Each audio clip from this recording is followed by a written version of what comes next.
예, 정치 원로 박찬종 의원님 전화로 연결해서 주요 현안 어떻게 생각하는지 듣는 시간 가져보겠습니다. 의원님 나오셨습니까? 예, 안녕하십니까? 예, 의원님 저 건강 괜찮으세요? 괜찮습니다. 괜찮습니다. 예, 이제 봄에서 여름으로 넘어가시네요.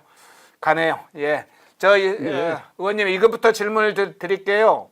예, 조국혁신당 조국 대표가 예. 윤석열 대통령의 임기를 단축하는 4년 중임제 이 개헌을 제안을 했는데요. 이거 어떻게 예. 보세요?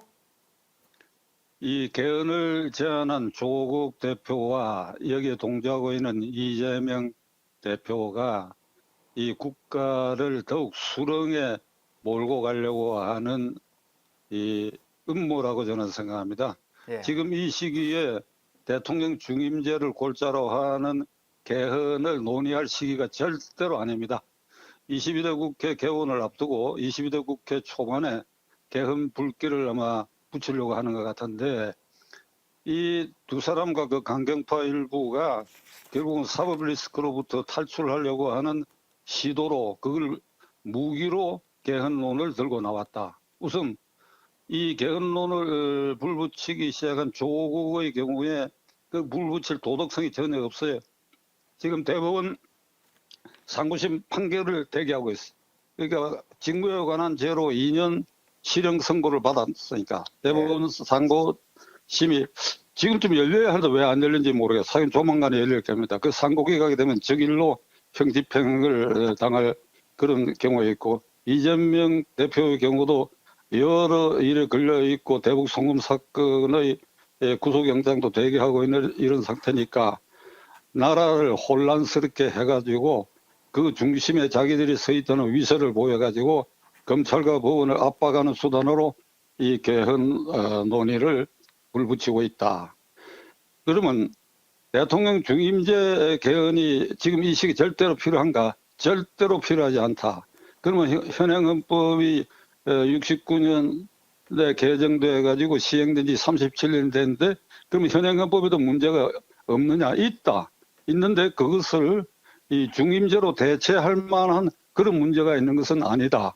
그러니까 국가 발전의 미래를 생각할 때 이 헌법이야말로 함부로 손댈 일이 아니기 때문에 현행 헌법 운영상의 여러 문제, 그리고 대통령 중임제가 87년 개헌운이 때도 그게 주류를 이룬 한 정책이었는데, 그럼 그것이 우리 실정에 우리 풍토에 맞는 것인가, 이런 걸 중장기적으로 연구 검토해야 할 시기지, 22대 국회 개원을 앞두고 이런 식으로 특정인의 이해관계를 위해서, 특히 그 사법 리스크 탈출을 목적으로 해서 이런 일을 벌이고 있는 것은 이건 대단히 잘못된 일이다. 즉각 중단하라라고 말하고 싶네요. 예, 현재 진행하고 있는 조국 민주당의 개헌은 음모다. 중단하라 이렇게 정리해 주셨는데요. 예. 자, 두 번째 질문 좀 다른 질문을 좀 드려볼게요. 예. 김정숙의 인도 타지말 유유 관광 문제가 계속 논란인데요.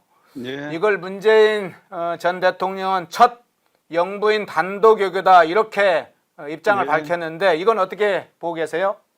문재인 대통령이 그 뭐 회고록인가 거기서 지금 말씀하신 대로 대통령 부인이 단독 외교라고 그랬습니까?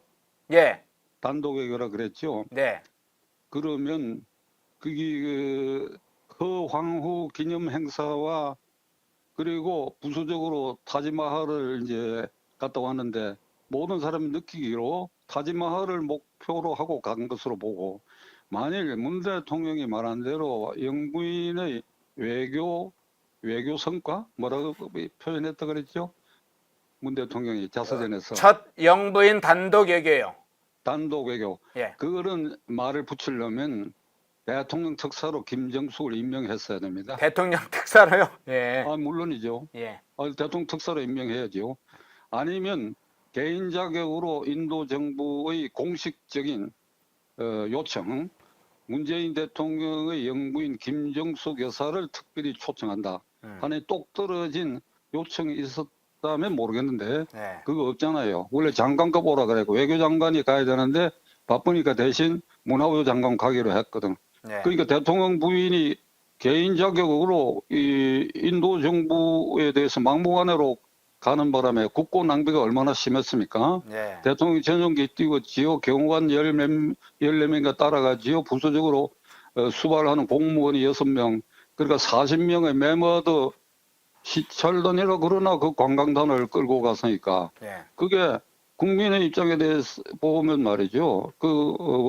대통령 부인의 그 행차가 법률적 근거도 없고 그 외교 특사가 임명된 일도 없고 그리고 예산 낭비고 이러니까 국민에 대해서 무례한 일이고 결국 고약한 일들을 이 부부가 했다. 고약한 일들.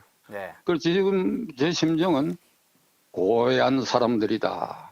고얀 사람들이라는 게 그게 표준인지 뭔지는 모르겠는데 고약한 짓을 했다. 이렇게 밖에 말할 수 없고 만일 이게 이 우리나라 경우에 김대중 대통령의 부인 그 이희우 여사가 대통령 재임 중에 유엔 아동 구호 기금 총회에 초청받아가서 연설한 일이 있습니다. 예. 그는 그 개인이 초청받은 거예요. 예. 대통령 부인을 초청한 게 아니고 예. 그 이희우 여사는 대학 교수 출신으로 평소에 그 분야의 국제관계에 관여하고 있었고 그러니까 그건 딱 찍어가지고 그 본인이 직관적으로 관여 있는 그 유엔 기구에 초청받아 연설한 경우 그 요거는 김정수 여사가 이번에 간 거하고는 그건 전혀 결이 전혀 다른 일이죠. 네. 제가 아주 쉽게 대통령 부인이 공식 행사가 어떻게 된다는 거 외국의 예를 2개 딱 예를 들게요. 간단하게. 네.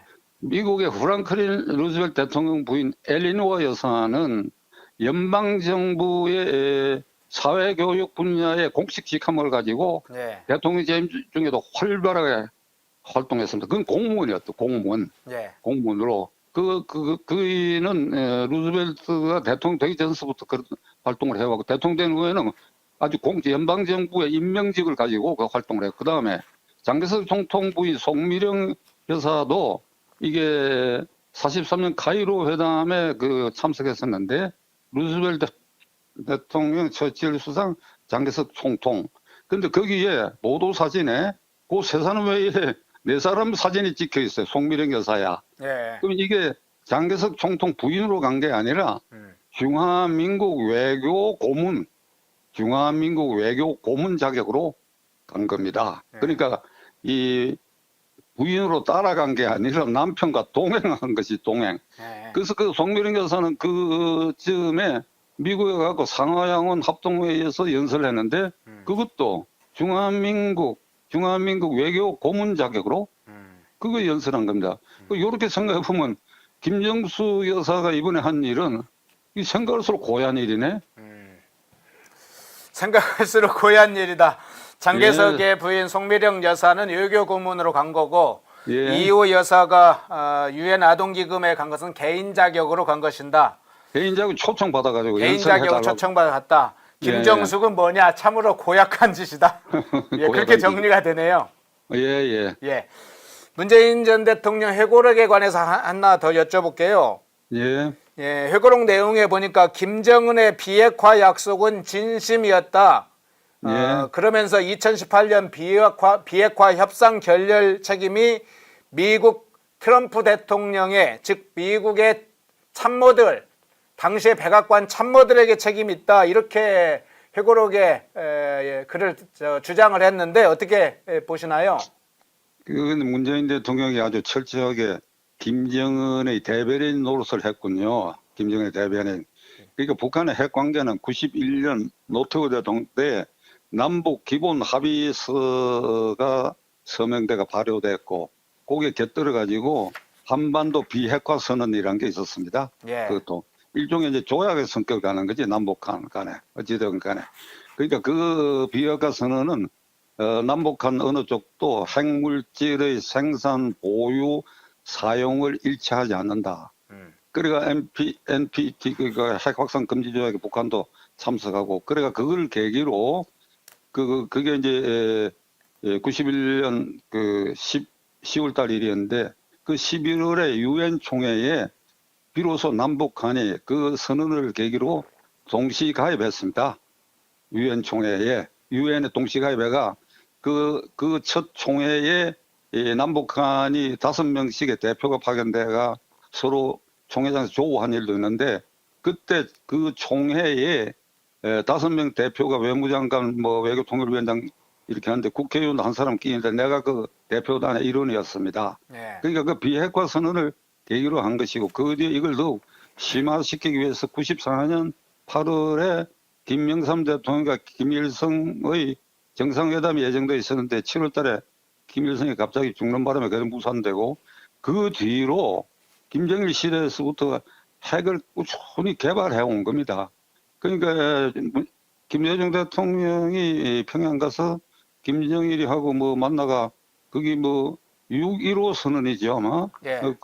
그런 걸 갖고 와가지고 뭐라고 얘기를 하니까, 북한은 핵을 생산할 첫째 의지도 없다, 그리고 능력도 없다, 이렇게 얘기를 했어요. 네. 의지와 능력. 이 국민들 자꾸 잊어버리고 있는데, 그 뒤부터 이제 이 핵을 개발한다는 징후가 현재지니까, 노무현 대통령 말기에 노무현 대통령 뭐라고 얘기했는가 하니까, 북한이 설사 핵을 보유하더라도 그것은 대한민국을 향한 것이 아니다, 이렇게 얘기를 했어요. 그럼 대한민국을 향한 걸 아니면 그만 미국을 향한 것인가?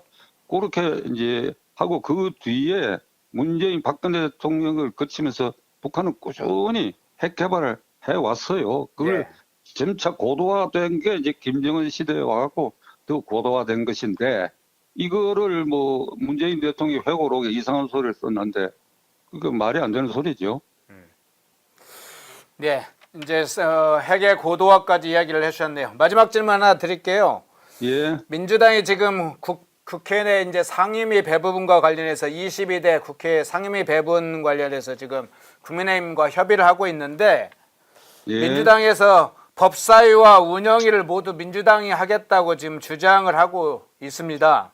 예, 그러면서 민주당이 만일 국민의힘이 이 안을 받아들이지 않으면, 즉 최종적으로 타결이 안 되면 상임위를 아예 민주당이 독식하겠다, 이런 입장인데요. 네. 과거에는 또 어땠는지 또 소개를 해주시면서 이 문제 어떻게 보시는지 좀 말씀해 주시죠. 국회라게 원래 대화 타협, 대화 토론 타협의 장입니다. 그게 이회 민주주의 아닙니까? 그리고 이회 민주주의 근간이 되는 국회의원이 다 개별적으로 한 사람 한 사람의 국가 기관으로서 자율권을 갖도록 돼 있고, 정당은 또 민주적으로 운영해야 돼요.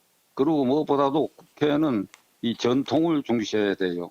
이왕에 쌓아온 전통을, 예를 들면 이재명 시대에 와가지고 22대 국회에 의석수로 다수가 됐다고 해가지고 과거에 이어오던 전통까지 무시하고, 지금 허행한 말대로 하면 뭐 무슨 국민의힘당이 뭐 말을 듣지 않으면 상임위원장 전부를 독식하겠다. 그게 공갈 형법상용으로는 협박이지, 협박. 예. 그러니까 이게 국회를 완전히 전쟁터로 지금 만들고 있는데, 그걸 더 심화시키고 있는 것입니다. 정치학 개론서에 말이죠, 총성 없는 전쟁이 정치라고 그래서, 그리고 총성 있는 정치가 이 총성 있는 정치가 전쟁이다. 그러니까 지금은 총만 안 쏘았지 지금 전쟁 상태인데, 이게 상임위원회 전부를 독식하겠다고 하는 것은 완전히 선전포고야, 선전포고. 이 사람들이 말이야, 지난번에도 한번 얘기했지만은 4월 10일 하루의 민심의 여론조사입니다, 그게. 그러니까 이 소선거구를 하다 보니까 인구가 들쭉날쭉 해가지고 득표율에 있어서는 50대 45에 지나지 않고, 그러니까 그 지역구 의석 차이가 그 득표율로 비례를 정확하게 한다고 한다면 한 15석밖에 차이가 안 나는 게 71석 차이로 나오니까, 이 사람들이 갑자기 이게 우리가 마음대로 할 수 있구나. 그 말끝마다 총선 민심이라고 그러는데, 총선 민심이라는 게 기껏해서 45대 50이야. 그리고 인구의 3분의 1이 투표에 참가 안 했다는 그 민심을 왜 계산 넣지 않느냐 이 말이야. 그러니까 민주당 강경파들도 제정신을 차려야 될 것 같아요. 아니면 반드시 이게 쌓여가지고 폭풍을 맞지, 이게 순리에 어긋나는 게 그대로 간다고 한다면 그건 대한민국이 아니죠. 네. 지금 국회 상임위 문제까지 여쭤봤습니다. 박찬준 의원님 인터뷰 예. 좀 감사드립니다. 예, 예, 다음 주에 또 인사드리겠습니다. 예, 수고하셨습니다. 네.